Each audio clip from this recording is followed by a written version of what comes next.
আমার কোনো অসুবিধা হবে না। কারণ আমি তৃণমূল করি। আমি শোভন বৈশাখীর দল করি না। অতএব শোভন বৈশাখী কোন মঞ্চে থাকবে আমি সেই মঞ্চে যাব না।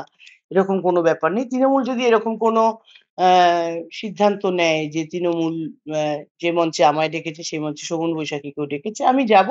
তবে বৈশাখী দেবী একসময় বলেছিলেন যে তিনি আমার সঙ্গে মানে তারা দুজন আমার সঙ্গে এক মঞ্চ শেয়ার করবে না। তো যদি সেই সিদ্ধান্তে থাকেন আ কোনো মঞ্চে আমাকে ডাকলে, ওনাদের ডাকলে আমি তো পৌঁছে যাবোই। কারণ আমি এখনো তৃণমূলের কর্মী, আমি তৃণমূলের কাউন্সিলর, এমএলএ, আমাকে যেতেই হবে। ওনারা যদি যাবেন তাহলে এক মঞ্চ শেয়ার করতে হবে, কথাটা রাখতে পারলেন না। আর যদি না গিয়ে নিচে দাঁড়িয়ে থাকেন মঞ্চের, তাহলে সেটা ওনাদের ব্যাপার। আর ওনারা আসতে চাইছেন, কাজ করতে চাইছেন, মন দিয়ে কাজ করুন। কারোর পেছনে মানে বিশেষ করে আমার পেছনে যদি না লাগেন, আমাকে যদি কাজে ডিস্টার্ব না করেন, আমার কোনো বক্তব্যই নেই যে ওনারা এলেন কেন?